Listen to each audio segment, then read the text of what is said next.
go. Here I go. All right. Go. Okay. Hi, everybody. I'm Professor Rabin. I teach film and media studies in the Department of Spanish at George Mason University. I'm so excited to be here with Dr. Ivelisse Rodriguez. I'm speaking about her fabulous short story collection, Love War Stories. So I have some questions for Ivelisse first, and I'm gonna give you all a tiny bio, and then we're gonna invite questions from the audience. So, born in Arecibo, Puerto Rico, Ivelisse Rodriguez grew up in Holyoke, Massachusetts. She earned a BA in English from Columbia University, an MFA in creative writing from Emerson College, and a PhD in English creative writing from the University of Illinois at Chicago. Her short story collection, Love War Stories, a 2019 PEN Faulkner finalist and a 2018 Forward Reviews Indies finalist, was published by the Feminist Press in summer 2018. Her fiction chapbook, The Belindas, was published in 2017. She's also published fiction in many publications, as the founder and editor of an interview series published in Centro Voices, the e-magazine of the Center of Puerto Rican Studies at Hunter College, and she was a senior fiction editor at Cueli and is a Quimbilio Fellow and a Vona Voces alum. She is currently working on the novel The Last Salsa Singer, which we can't wait to see, about 70s era salsa musicians in Puerto Rico. Thank you so much. We are so honored to have you. Thank you so much for inviting me. I really appreciate it. Okay, so I have some questions that I prepared for you, and please feel free to riff on them, okay, as you might, and then we'll see where our conversation takes us with the audience. Okay. So first and foremost, can you tell us a little bit about your personal biography and its connection to your work? Sure. So I grew up I was born in Puerto Rico, but I grew up in Holyoke, Massachusetts, which is a place that nobody ever really thinks there would be any Puerto Ricans. But technically, we have the highest concentration of Puerto Ricans outside of Puerto Rico. So for me, it was always a Puerto Rican world, even though there were other people there. I think about 40% of the population is Puerto Rican. And so for me, I have a very well-defined like Puerto Rican identity. And things took a turn when I was 13. I went to a boarding school in Northfield, Massachusetts, Northfield, Mount Hermon. And all of a sudden, I had culture shock, and I realized I was a minority, and then I realized I was poor, and all these sort of terrible, sort of psychic split kind of things happened. And thankfully, I was able to go to college in New York, where there were a bunch of Puerto Ricans again, and so for me. I was just on a panel this weekend, and we were talking about, you know, writing white protagonists, etc. But for me, I've always been interested in Puerto Ricans, and I think for having like a different sort of cultural sense. A lot of my stories are really not engaging in sort of that conflict with white Americans, because I've noticed that with other certain groups, like well, I'm not going to call it the groups, but I've noticed that in other texts that I've been intrigued by that, this real connection to whiteness in terms of how they're living their lives, so that there's this very present schism. And of course, that schism was present, but I think really because I grew up in a place that was so Puerto Rican, I don't know, it doesn't really sort of enter my fiction, which it's probably something to explore. But I think a lot of the stories in the text are, I think, the stories I would have wanted to read as a young woman in college. Now that I'm almost 45, I was thinking the other day, I'm like, God, why can't we just be born with the knowledge we're gonna have when we're in our 40s? Instead of like having to go through all this stupidity that you look back and you're like, why did I do that? You're So, lucky. You're lucky. You're getting it when you're 45. I had to wait till 50. So. so for me, these stories again, it really are about how detrimental love is to women, and I wish that I had somebody. I wish again that I had my 40-year-old, 45-year-old knowledge and been like, "Don't be such a pendeja," when I was in my early 20s.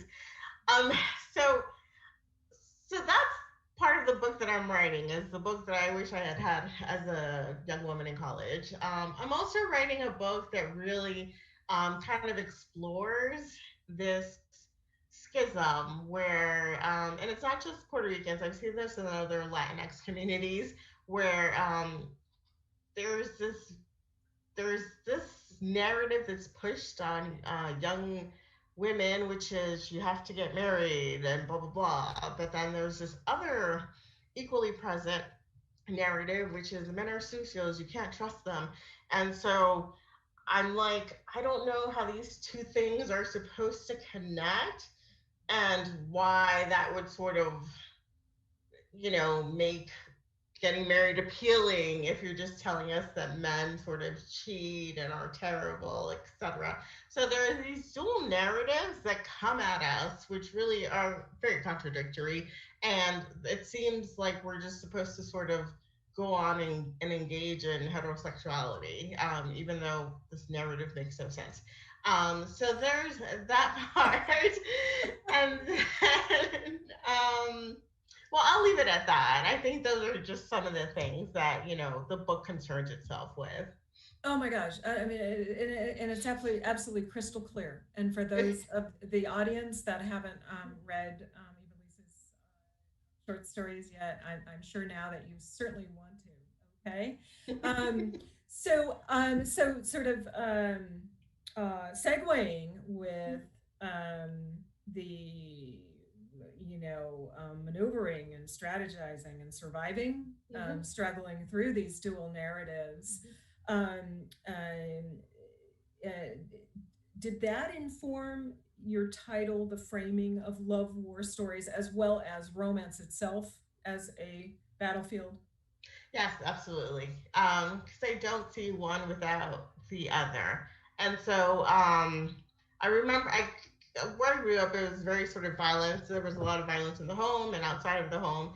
And so one of the things I remember thinking as a child, which my therapist was aghast about, was I thought, oh, I always felt sorry for the women who had male partners because I thought that they were getting beaten. And so I sort of have PTSD about that. So whenever I'm around couples and they start fight, I like just arguing. I'm kind of like, ah. But for me, I've just seen a lot of really unhappy couples, and yeah, it's so rare to see like a really happy couple, and so again, that's just something I don't get. There are all these sort of these myths floating around us that we sort of take as true, but they're clearly not. And that would be one of them. And so for me, love and war are intertwined. Um, because again, I haven't really sort of. I've seen one happy couple. It was my mother finally when she married Oh, her husband. But oh, that was in her lovely. 60s. And then he died, and so I'm like, so yeah. So I mean, but it was good while I was there. They were really cute, and really happy, and that was nice to see. But I'm like, do you have to wait into your 60s? So Oh gosh, yeah. It does suggest, the ways that at least with discourses and expectations, the kind of heavy burdens that one inherits, and entering into the contract. And I mean, it is truly something that you have to figure out through the course of your life. right. Even if you are in a happy couple, marriage to be that, but that both of us are, Mm-hmm. working through, you know, gender expectations and Mm-hmm. divisions of labor and especially in COVID. So anyway, okay.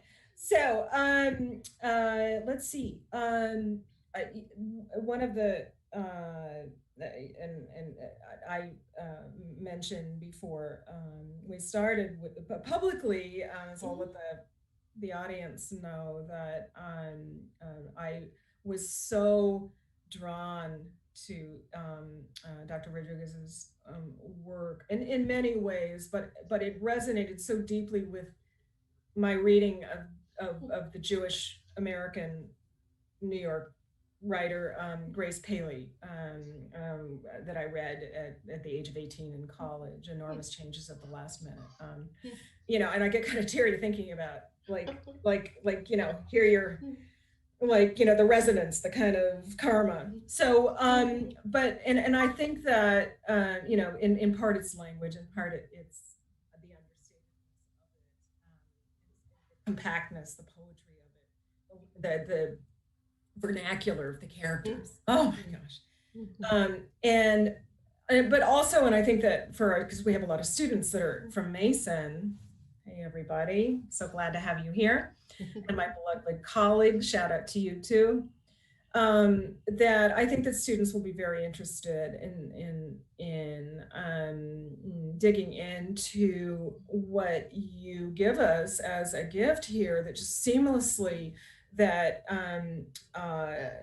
identities are intersectional, and that at the forefront, you've in your title, but also in what you've offered us as some of the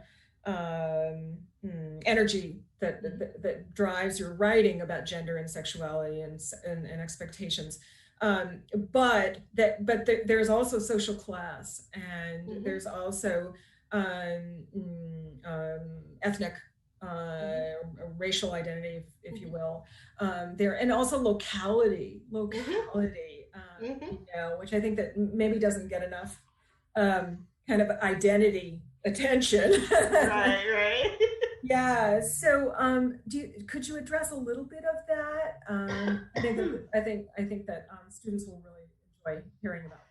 Sure. So one of the things that was important for me, so I do have a PhD and it's in English and creative writing. And so one of my areas was Latinx literature. And so obviously I was very sort of heavily invested in the Puerto Rican literature that I read. And so for me, just thinking about Puerto Rican literature from the continental US and sort of surveying 100 years of that literature, I found that all the texts that I read were located in New York. And so they were located in New York, and there were also stories about migration, nostalgia for a lost homeland, learning how to speak English, etc. And so, so that scholar part of me wanted to change the trajectory of Puerto Rican literature in the continental U.S., as pompous as that sounds, that I wanted to add something new to the body of work. And so for me, I think if you're going to write, what are you writing? What are you offering that's new to the body of work that you're entering? And so for me, one of the first things that was really important was to write about Holyoke and to write about Western Massachusetts, because there are a million Puerto Ricans in Western Massachusetts. And the thing is that there are all these other Puerto Rican enclaves across the country, in Cleveland. Who would think they're Puerto Ricans in Cleveland? But they're there. I went there and I saw them. And, there was an old enclave. I don't know if it's still there. There was one in Hawaii. Now there's a new one in Orlando, etc. So all these locations, you won't find them in Puerto Rican literature from the continental U.S. So that was one of the important things for me to highlight. And then another thing for me to highlight was color. And so, again, I grew up in this very Puerto Rican world, so everybody just assumed I'm Puerto Rican. But then when I went to New York and thereafter, people started asking me if I was Dominican. And then I realized that sort of Puerto Ricans have been constructed as like sort of the light skinned Latinx people from the Caribbean, and that the Dominicans have been constructed as the dark skinned people from the Caribbean. And so that was interesting to me. So that was like a big shift because, again, we had no Dominicans when I was growing up. And so I did want to highlight that there are Black Puerto Ricans. I mean, we may be the last of them because my mother, like we've been, I had to watch a lot of videos. So we watched like salsa videos, like of concerts from the 70s, and my mother would be like, "See, there were more Black people then," but I'm like, they're gone now. So there's the whole thing about lightening the race. So I don't know if that's what happened, or I don't know. There are not many of us left. And so anyway, so that's one thing that I want. So that's another thing that I wanted to highlight that was important to me in my book. Um, and then just in terms of gender, I did want to highlight gender. Um, Even though the girls are Puerto Rican, I feel like the stories are for, I would say like women who have been in love, and then just anybody who has ever been in love, just sort of going in those layers. And so I think that sort of can resonate just for a wider group of people. But at the same time, as I was writing the book, I kept wondering who's going to care about my Puerto Rican girls. And, it was really hard to get the book published. And I didn't get an agent until after I was a finalist for the Faulkner Award, which, is sort of ridiculous. And, I had to come to that. And so in one sense, there is sort of, and I've said this before in other contexts, for me, it seems like, in publishing, like certain ethnic groups are in vogue. And then it seems Puerto Ricans have never been in vogue. And so, our stories aren't highlighted. And for me also, because I care about Puerto Rican literature, I also wanted, to add something again to that canon, because I feel like the last big Puerto Rican book was When I Was Puerto Rican by Espinal Santiago. And so, that was published either in the late 80s or the early 90s. And so it's been a while. So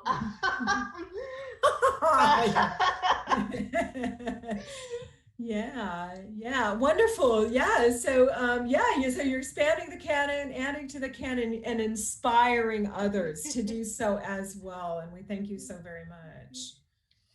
Okay, so I think that you've answered for us. I had one of my questions was how your work as a scholar and journalist has informed your work. I mean, I think you've answered that for us. Do you want to talk though maybe a little bit about your journalism? Because I think that the student and also your work at in teaching and as an editor at the Center for Puerto Rican Studies. I think that it's very inspiring for young people to see that a writer a creative person can wear many hats and not have to specialize, right? And that all of these things can in fact inform our creativity and vice versa. Oh, absolutely. And so again with my prelims, so one of them was Latinx literature, then the other one was I had four areas, but the second area was a comparison of Blackness in the continental U.S. to the Spanish-speaking Caribbean and to Brazil. And so that's going to help me a little bit with my salsa novel, but it's really meant to help me with this novel that I was gonna write before the salsa novel, but well, that's another story. But anyways, for me, I mean, I don't want to say I like doing the research, but I think the research really helps inform what I'm going to write about and to make things as realistic as possible. Even in love war stories, I had to, do research on a quinceañera. I never had a quinceañera, so I did research there. And then I also did research on the orishas. And then I thought I had done it well, but an editor from Quayle told me no, that I put the information like a bit too didactic in the story like Heaven Jungle. No, it was in an earlier version. So then, so why? Okay, so kids, don't make that mistake when you do research. Don't make it sound like you're teaching someone when you're putting in your story. Because it's meant to sort of flow in an organic way. So I think being a scholar, one, it just helps me do research. I know what I'm looking for. I'm looking for scholarship. I'm reading a lot of scholarship on salsa music right now, um, because it gives me a lot of information that I can't just get from like watching the videos that I've been watching of like old concerts. So one of the great things I learned in one of the salsa books, and researching for my novel, was I learned about some show in Puerto Rico where Cordijo y su combo, um, they were like the house band, and then they were like the first um, blacks on TV in Puerto Rico. And then I also learned that the MC who would introduce them each show would wear blackface. And I'm like, Oh what? my. There's blackface in Puerto Rico? And I'm like, what? Anyway, so I included a scene. So it helps. I think the scholarship, doing research, it helps sparks ideas in your writing that you would never have thought of or known about otherwise. And I really just think it expands, like, basically your toolkit. So I would highly recommend researching. I also, when I'm editing my work, I analyze it like an English professor would analyze it. And some people are sort of like poo poo that and think, oh, leave that to the scholars. But I'm like, no, because um, so I'm going to write the text and I'm going to read through it as, I'm reading it on different levels. I'm reading it as a reader, and I'm also reading it as sort of a scholar who thinks about literature. And so I'm going to psychoanalyze the text, or just analyze the text along those lines, so I can see what what connections like I've subconsciously made. And kids, when you're writing and someone says, "Oh, look what I found in your work," and you're like, "Oh, I didn't mean that, but that's great." Always take credit for it, because subconsciously your mind was working and sort of putting these ideas together that you had no idea.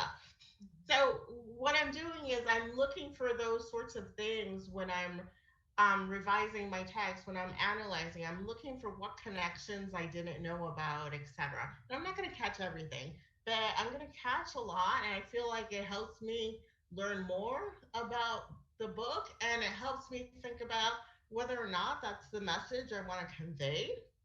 So it helps me in that particular sense.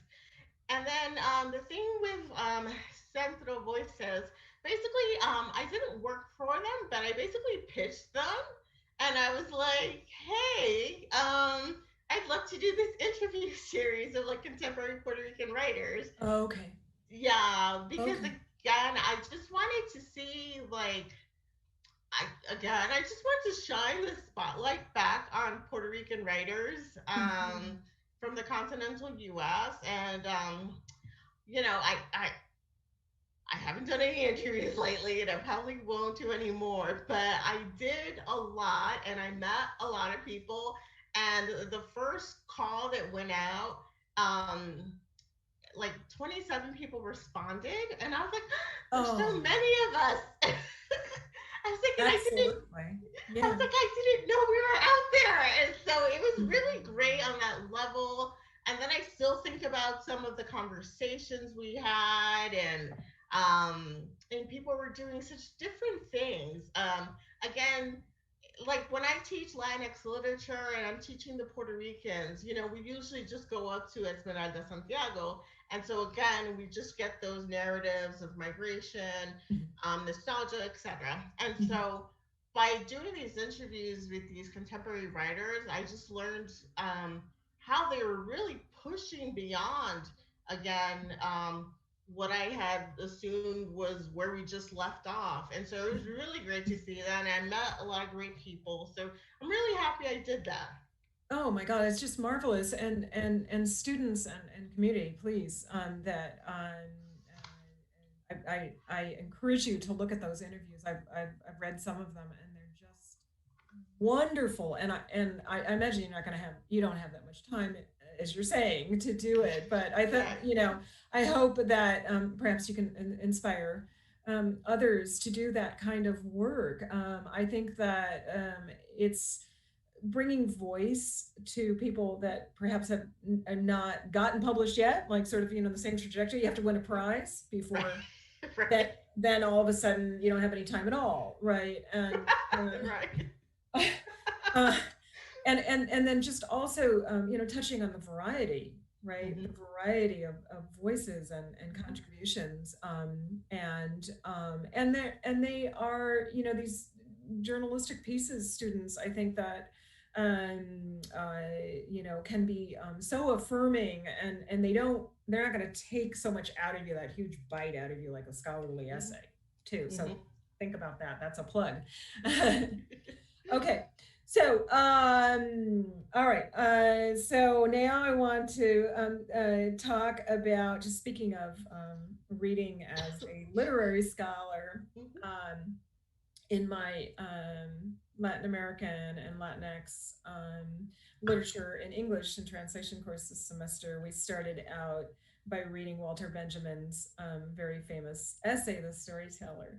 And I was so struck, Ivelisse, that um, the Benjamin's lament about the loss of storytellers in modern life, as the transition from pre-capitalist societies to modern societies, and urbanism and industrialization that he's watching, in the first part of the 20th century, and then also, the rise of information dominating the public sphere, right?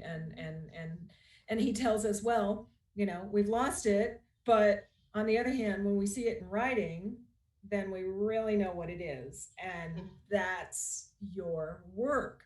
And I think what Benjamin says, and we riffed on this a little bit in the class, is about to distinguish the short story is ultimately closer to the oral than the novel. The novel is the solitary writer. The novel is the story of a life. And I, again, I'm sort of getting emotional at thinking about your work. It is so it really does feel intimate. It brings one in. It's conversational, and at the same time, the informality, um, but it's also a beautiful aesthetic work of art, and in its compactness. Not only in what it brings in terms of our knowledge about Puerto Rican identity and intersexual identity, and the world that you are, um, that you're sharing with us, in your own personal window on that. But it is also beautiful in its compactness. And I would say more beautiful than a lot of free verse poems that win prizes, by the way. I won't go down that road. But all this to say, one more question, because we're getting questions here from the audience, and I don't want to take up too much time. But how did you choose the short story? Did it just come to you? It did. And it was also, I really started writing in my MFA program. And so, we mostly wrote short stories. And so for me, I was always writing a collection of short stories. And then they just kept coming. And I didn't think about a novel into maybe 10 years ago. I started the short story collection long ago. Like almost 20 years ago. And no, it might be 20. Anyways, so yeah, so I was always writing short stories, and for me, I was learning how to write. I felt like in my MFA program, um, I felt like I had a voice, but I really didn't know like how to construct a story.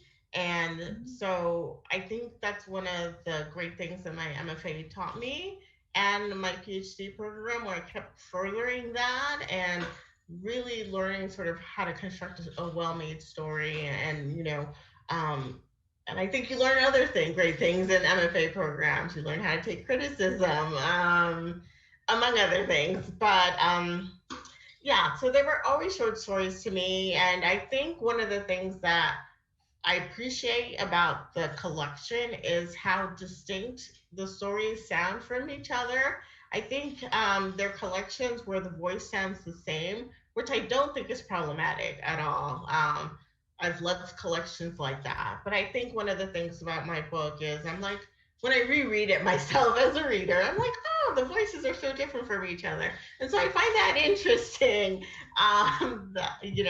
And so, as you were talking, two of my big, obviously, literary sort of inspirations are Junot Diaz and Sandra Cisneros.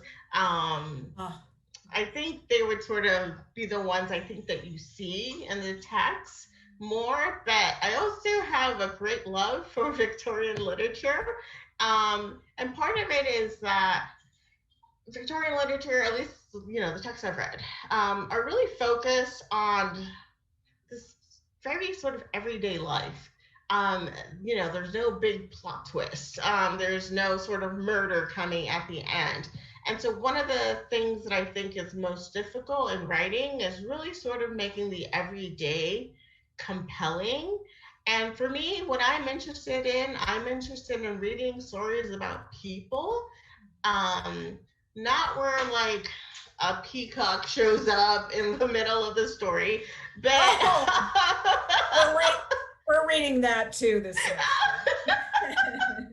I'm not interested in the peacocks. I'm interested in what happens in everyday life, because for me as a reader, I'm looking for something that's going to teach me about what it means to be human. And I'm always looking for, some line in a book that's really going to sort of like be a balm in my heart, that I'm going to take it with me, that I'm going to remember it like 5 years from now. Like I remember lines from Beloved. I remember lines from Women Hollering Creek. And those are the things that I carry with me. And I want to do the same in my own work. And so part of that really comes from Victorian literature, where there are these philosophical musings about life. And it's just really about what it means to be a person day to day. And so, so there's that other, inspiration that you probably can't see in the book. Oh my God, you absolutely can. And I think that Okay. no, but I think that's part of its beauty. And I think that's an inspiration that in fact daily life is worthy of being made beautiful on the page. So thank you for that. Okay, we've got some questions here. Let's see. Do you think the gender roles and expectations of Latin American women are permanent or can be changed? I think it can be changed, but I really think change is really incremental, and I think change is very slow. So there are things that, there's a line in the book, from what I remember. I think Betsy the sister says something like, it says, I don't remember exactly, but it's something about,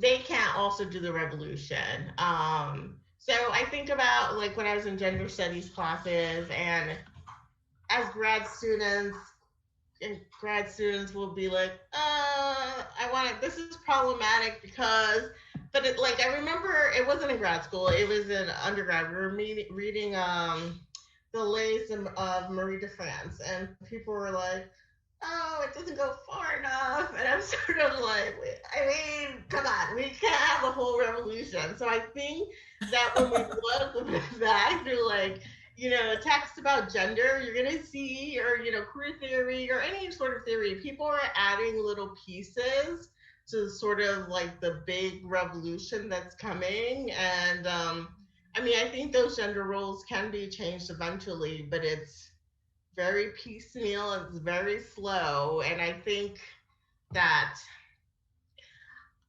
I think we need to understand that and sort of be more gracious. Just I think about Twitter and this whole cancel culture thing, and I think sometimes people just don't know, and it's okay. I think we need to be gracious enough to sort of give them space to not know and to learn new things without sort of, canceling them. I mean, some people obviously, need to be canceled, but I mean, They need to be canceled. Yes, I agree. Yes, yeah. but yes, but I think there's, taken.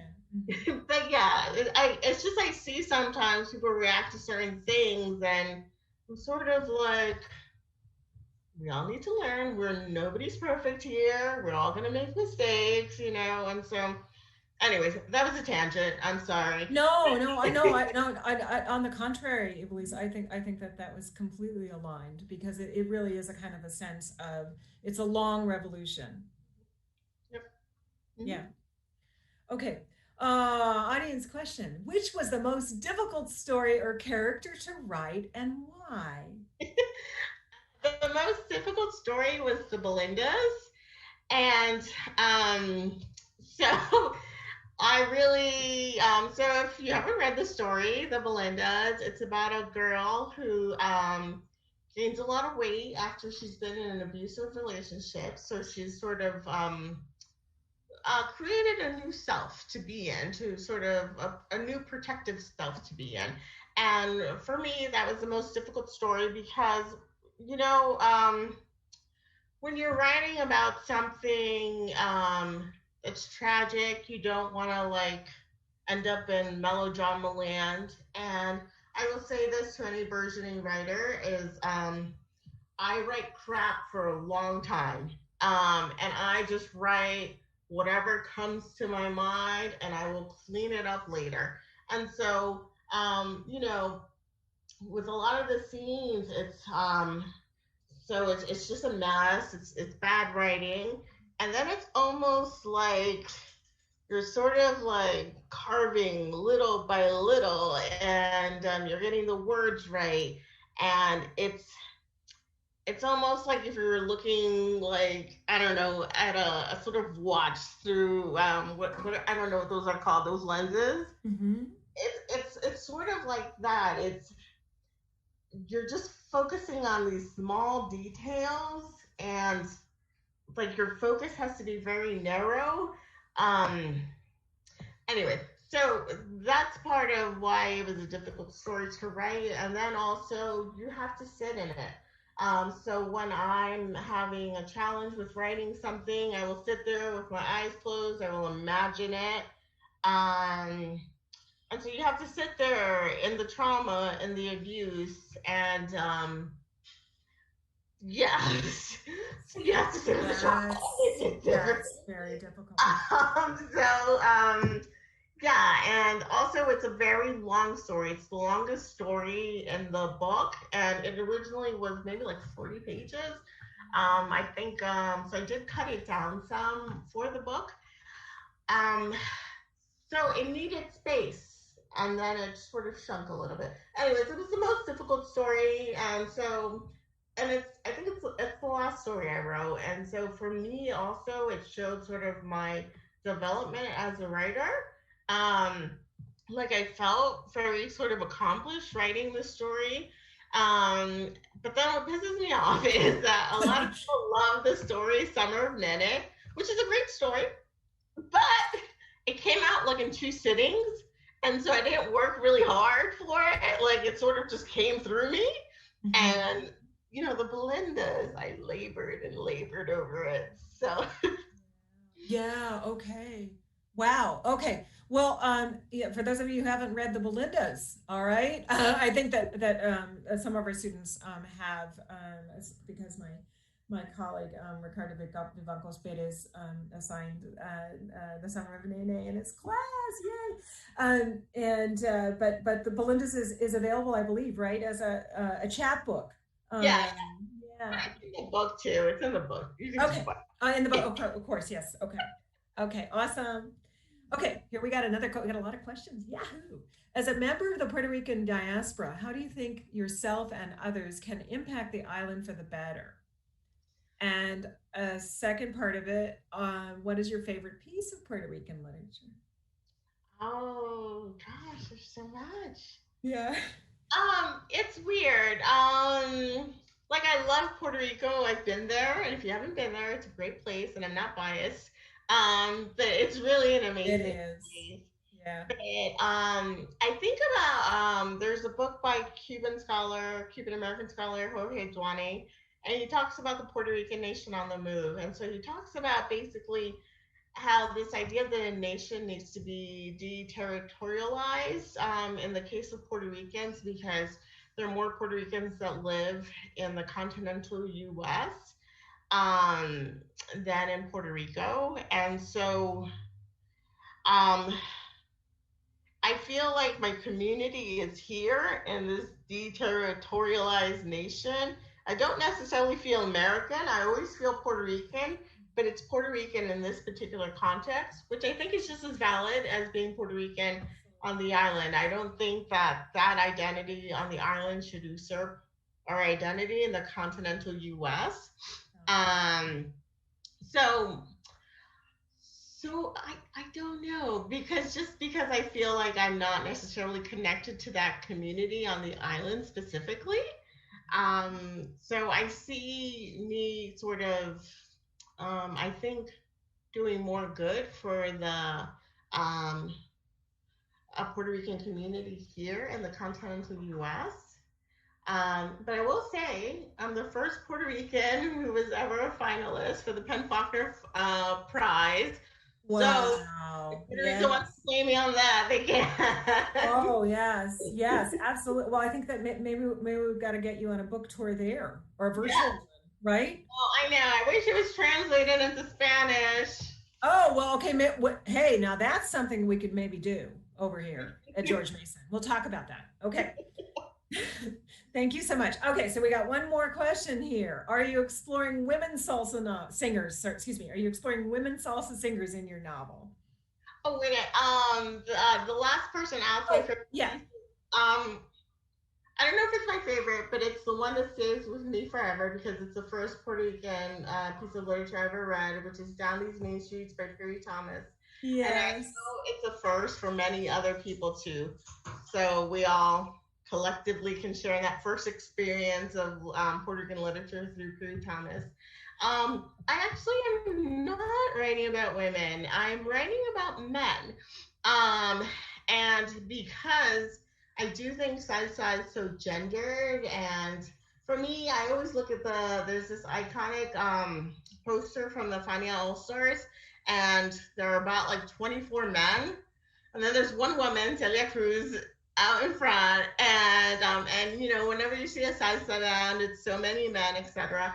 And I am going to do more research on female salsa singers, but it's men, and the way the book came about, it started as I was doing that writing month, whatever it's called, the Yeah. national.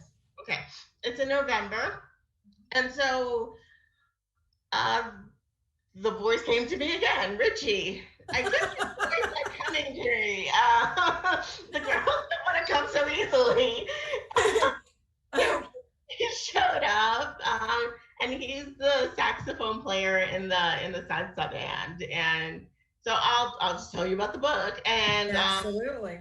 so it's about hopefully it will be about the friendship between Richie, and I just changed the salsa singer's name to Chael because I love Chael Feliciano, and because he wasn't coming to me otherwise. And once I changed his name to Chael, I saw him, and So Chael is the salsa singer and Richie is the saxophone player. And so Richie is in love with this girl named Lucy, which is my mom's name.